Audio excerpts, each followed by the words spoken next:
You are a B2B service-based business owner and you are looking to gain more clients, create more impact, and more revenue in your business. Tune in to Amplify Your Marketing Message with Christine Campbell-Rappin. Every week, we're going to take you through how to build an audience of buyers, mastering your marketing message, and making offers that convert consistently. We'll see you all on the inside.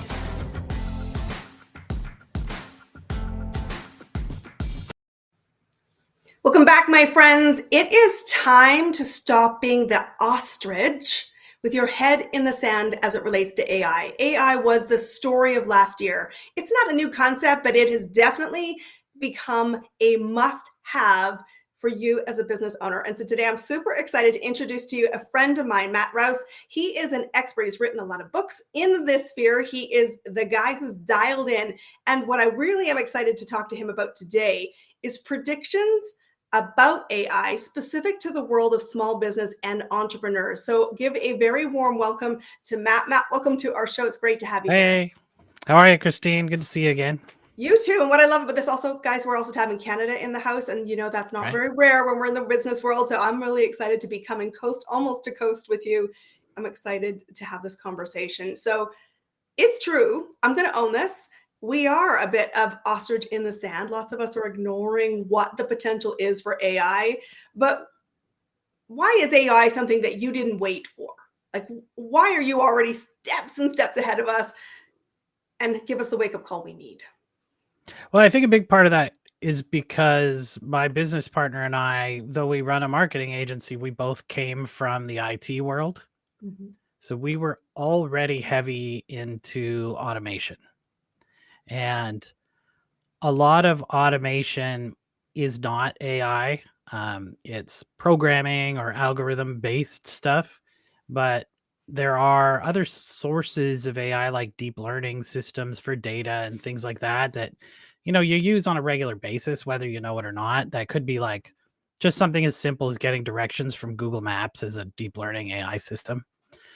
But what we're talking about now and the big story of 2023 was generative AI. And there's basically two different types of generative AI. There's the chat GPT type, which you're having a conversation like text-based, or whether you're using it on your phone and you're talking to it. And there's more than just chat GPT, obviously. There's some other ones too, which we could talk about. Then there's also the image generators and the now video generators as well. And the biggest thing with those is there were several technologies that kind of came in to play together, and a couple big breakthroughs happened at the same time that allowed those to happen. And like it was said by, I believe it was the CEO of Anthropic, who said that the first 3 months of 2023 had the equivalent of 20 years of advancement in AI. So that's why it seems to have come out of nowhere, because it basically did, right? I love that. And this is the point. I know you and I, when we chatted firstly, the thing that really lingered after our call was the speed at which we're now traveling. And yes, light years are going to happen. And that's why the ignorance and choosing that you can ignore this, I think, will limit your ability to succeed and navigate the changing times. I do think that AI has a really important place to play, but the most important thing to remember, if you're a service-based creative business, is that clients are coming to you to help you navigate the future. And therefore, you need to bring your own thinking and strategies and ideas to the table. You can't simply use AI. But we want to talk about the book, because you've written a book and it was about whether AI will take your job. And I want to talk about, how do you see AI in the workforce, and do you see them as employees, essentially? Yeah, so the book's called Will AI Take My Job? Predictions about AI and corporations and small business in the workplace, which, as you just said, what are the predictions for these things? And let me tell you, there is a whole bunch of stuff out there that is basically invisible to the average person right now, because they're just not dialed in with these types of people who share this information. It's not normal for a small business owner to, follow a bunch of technical graduates, right? On Twitter or something, right? Like they don't go on Reddit and be like, I wonder what's happening in the world of computer data science, Really? It's not I'm glad something I'm that not the only people one.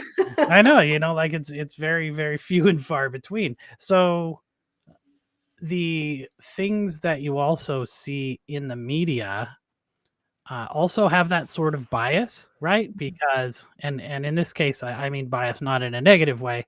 This is bias at what are the sources they get the information from are only from companies who are publicly putting out press.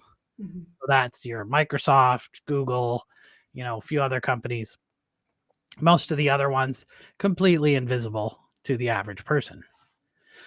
So if we wanted to start with a very basic level of AI understanding, I think the first thing that everybody should do is go try out ChatGPT. Just Mhm. test it.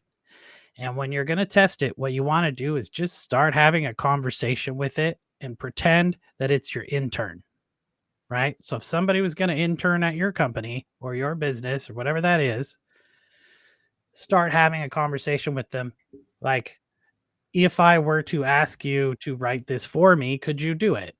Could you go look this thing up for me? Could you go do this? Right. So you kind of have this little conversation and kind of get a feeling for how it works. Mhm. But then what you're using when you chat with ChatGPT is, and depending upon when you're listening to this, is going to be the 3.5 version of ChatGPT.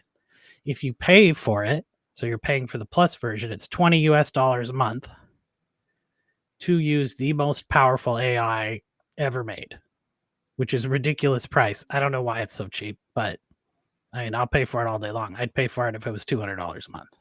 Mm. The Interesting. GPT-4 is not just 10 times better than GPT 3.5. It's also a whole bunch of GPTs all put together who talk to each other to make a result. So you're getting something that, in essence, could be, give or take, it depends what the task is, but it's going to be anywhere from 10 to 20 or 30 times better or more productive than the free version. I love that you approach this as thinking about a conversation because I think sometimes that got lost in their marketing. And I think people go, I don't know what I would ask.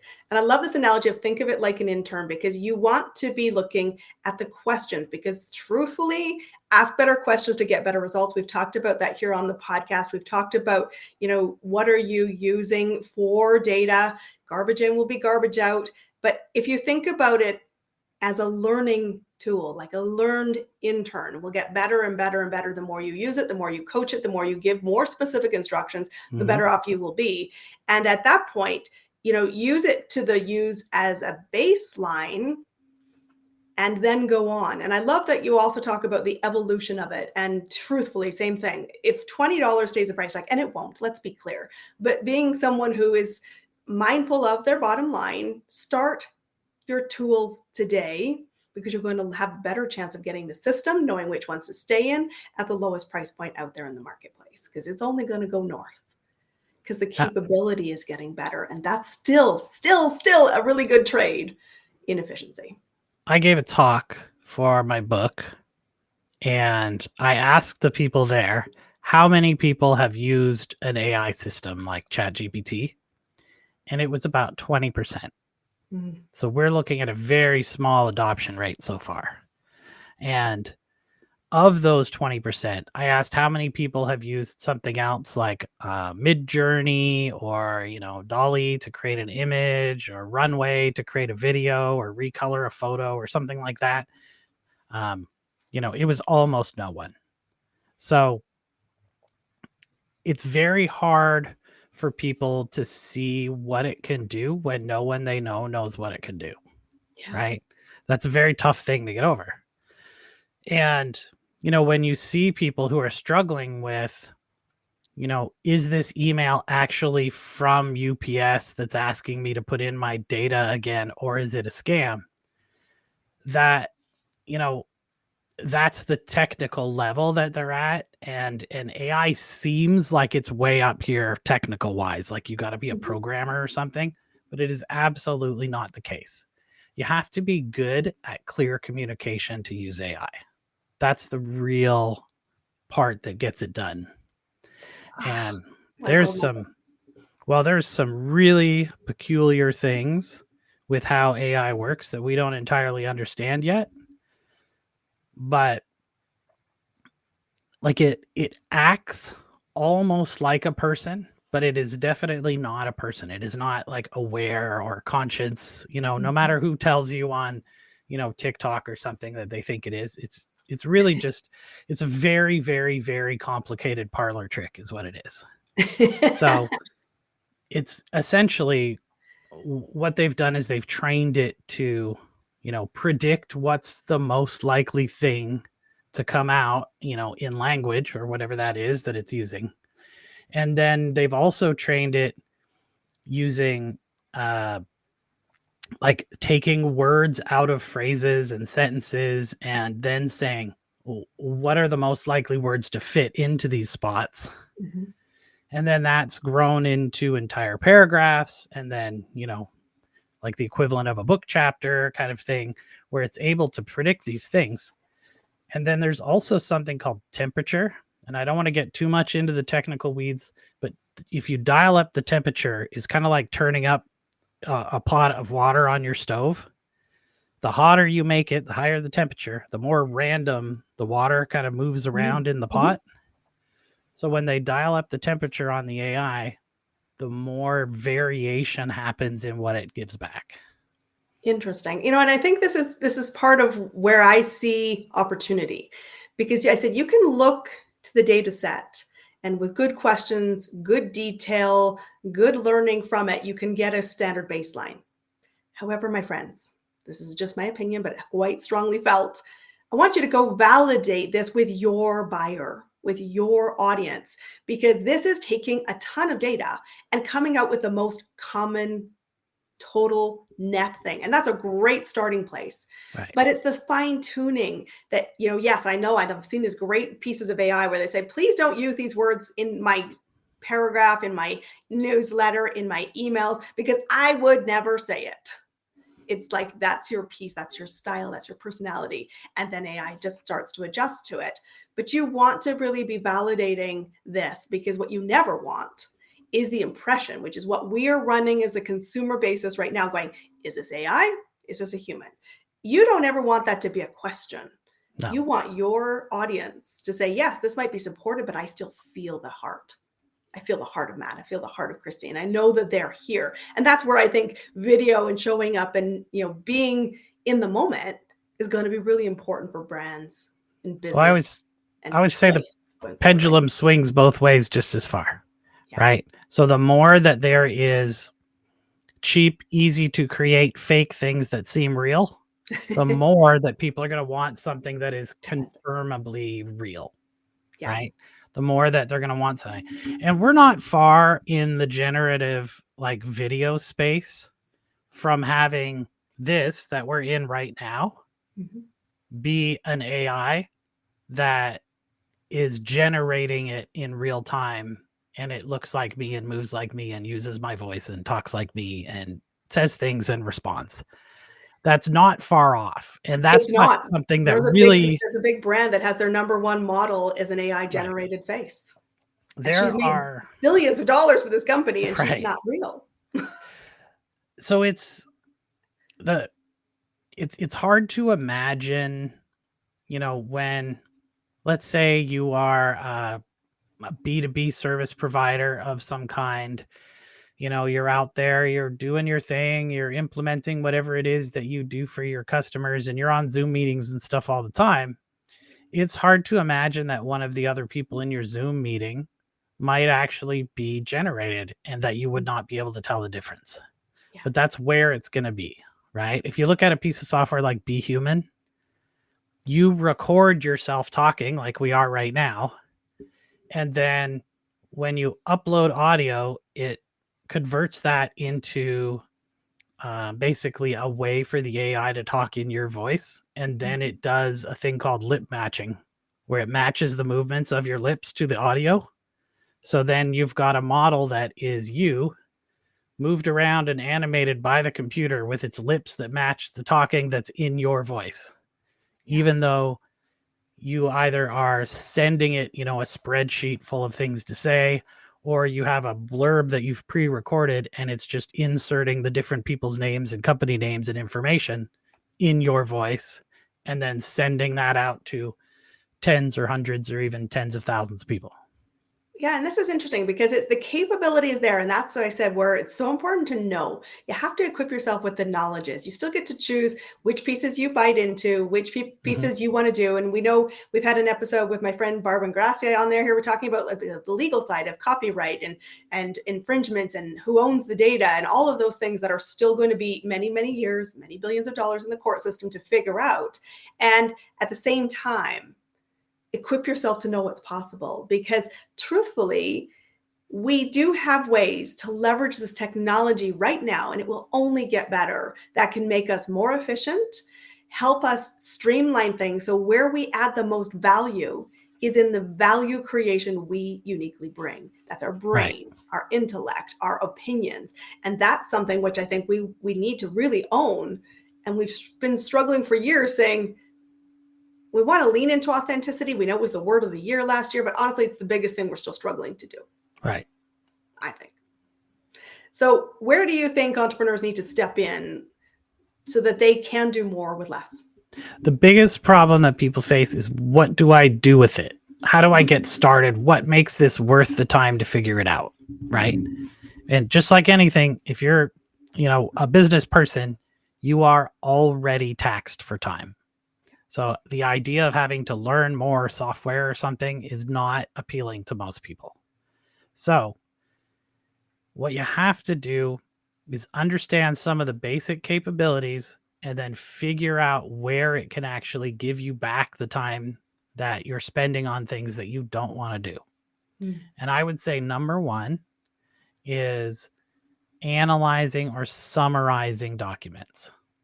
So someone sends you something, it's an insurance document or something, it's 30 pages long. You want to understand how your coverage works, but you don't want to read 30 pages. You upload that into your paid version, right, of ChatGPT or into, Claude or something. And then you ask it questions. You can say, this is the insurance document for the building that my company owns. We are this type of company. We are a trade person or a manufacturer, whatever it is. I want to understand the basics of my coverage and, what would happen if something, if there was some kind of an accident or a fire in my building. And it will read the whole document, summarize all that information, and then give that to you in a summary. And now you can read 3 paragraphs instead of 30 pages. So that's a quick way that you could do it. You can also have it summarize long emails. Maybe there was a meeting and you were sick and you couldn't make it, and there's a transcript from the meeting. You can say, summarize this and tell me anything where it mentioned my name that I might have to do something, that kind of thing. There's also, meeting summary tools out already. Mhm. Another really handy thing is the idea of having a conversation with a document or with, a data set. And when I say data set, I mean like, a spreadsheet or something like that. So here's a really easy example. Maybe you sell e-commerce, right? You sell online. So you have sales data that's come back. You can take all of the orders that you have in one big document, upload it, and say, which state it has the largest amount of shipping cost, but the lowest amount of sales. And it's going to give you that information. Or if I had to focus on the just selling to the top 10 provinces or states in North America, what would those be? And it's going to be like New York, California, Texas, Ontario, whatever, Mhm. right? Now you can talk to your data. It's like having a data analyst who's already read it all, and you get to have a conversation with them, but you don't have to hire a data analyst, right? I love that. That's the one that piques my interest. That and some of the admin side, because truthfully, with my own lens, looking through the data, I'm only seeing what I think is the most valid. But if you can bring in the data, the set that said to the audience that's listening, based on the demographics, the information we all retain, what do they think will be the most interesting? I bet the Right. answers would be different. And this is going to be a light bulb moment when that's the key to this. Great knowledge should build a light bulb moment so that you have better decision making, more confidence in your decision making, and speed of decision making is going up. And I heard yesterday a stat from a good friend on LinkedIn who said, like, the average human being makes 35,000 decisions every single day. Well, what happens if you could skim that down to simplify the things that you needed to focus on? And AI, and generative AI specifically, is going to help us do that. So it's time to get our heads out of the sand. And I know you're ahead of the curve. And I love that you talk about the fact, you're in that tech community, you run a very tech focused digital company. I want to know with you right now, what's working in your business to create impact, to bring in new clients, and to see more value creation in your business? Absolutely. So there's a lot of talk about using AI to write things, how it's not a copywriter or it shouldn't be making your posts on your behalf, Mhm. right? But there is something that people skim over, which is there is nothing wrong with having something take what you've said and summarize it, just like we're talking about summarizing documents. AI is very, very good at summarizing things accurately. And we should take one moment just to talk about accuracy. Mhm.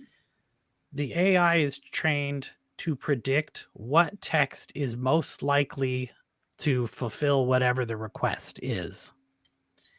It does not understand the difference between a factual piece of information and a fictional piece of information, So good. right?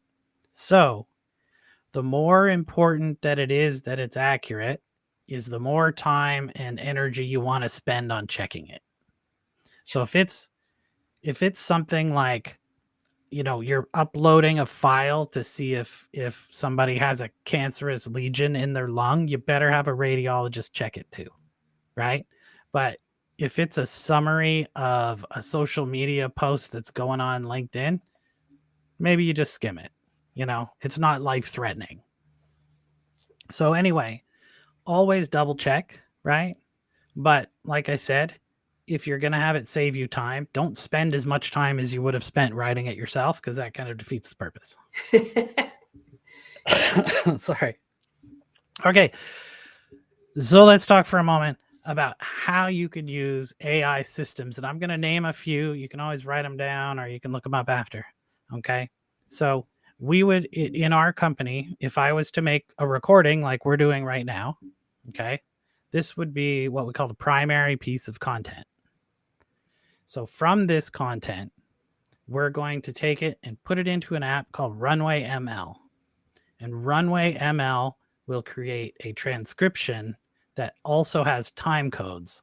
And that is what you upload into YouTube. So if you're going to upload this into YouTube, then now you can also upload the transcript. Now that you have a transcript, you can put it into ChatGPT and you can translate the transcript. So now I can translate it in up to about 80 languages if you have the time. We usually do 3. We do English, French, Spanish. Mhm. So now my YouTube video is not only going to be shown to an English speaking audience, it's also going to catch the French speaking audience and the Spanish speaking audience because I have subtitles in those languages. The translation of that takes about 2 minutes. So it's fast, right? Mhm. Now that you have your transcript, you can take that and you can put it in to your Chat GPT or Claude or Bard or whatever it is that you use. And you can say, I want you to summarize this to the 3 most important parts to, and then describe who your customer is, right? So if your customer is mid-sized B2B companies with 100 to 500 staff, you say, please summarize this for, the CMO of a company who has, works in a company with 100 to 500 staff, roughly $100 million revenue a year. It'll do it, right? Now you've got the 3 most important points. From this transcript, write a blog article about point number 1. Point number 2. Point number 3. Now you have 3 blogs. You can go edit those, put your own little spin on each one, whatever it is that you want to do. Then you can say, I want you to create a social media post about number 1. Create a post about number 2. Now you've got your social media posts.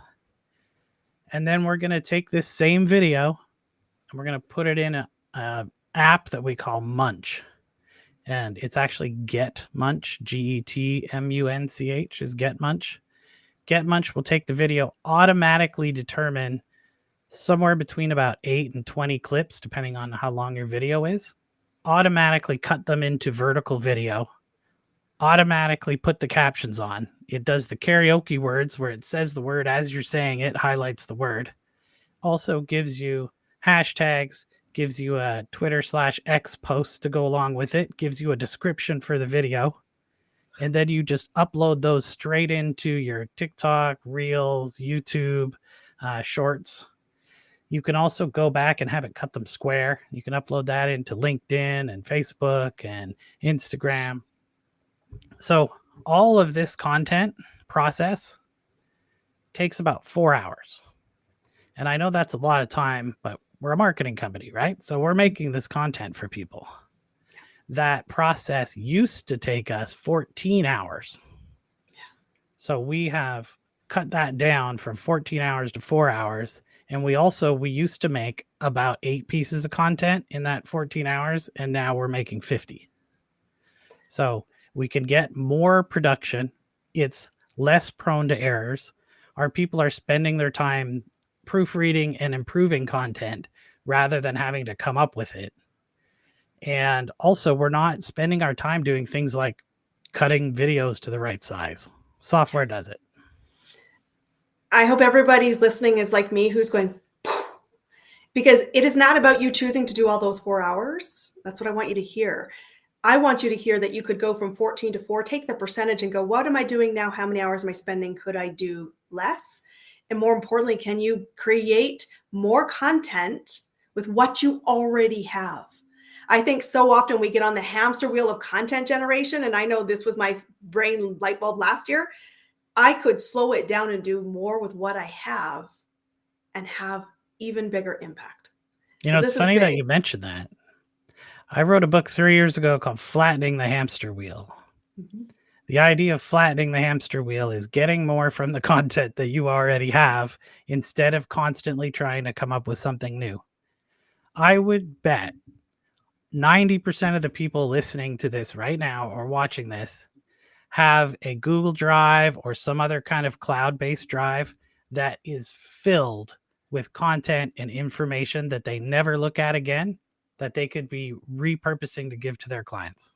100%. There's a presentation. I was in that exact moment going, I could redo the blogs I've been doing for the last 4 years as I migrate systems.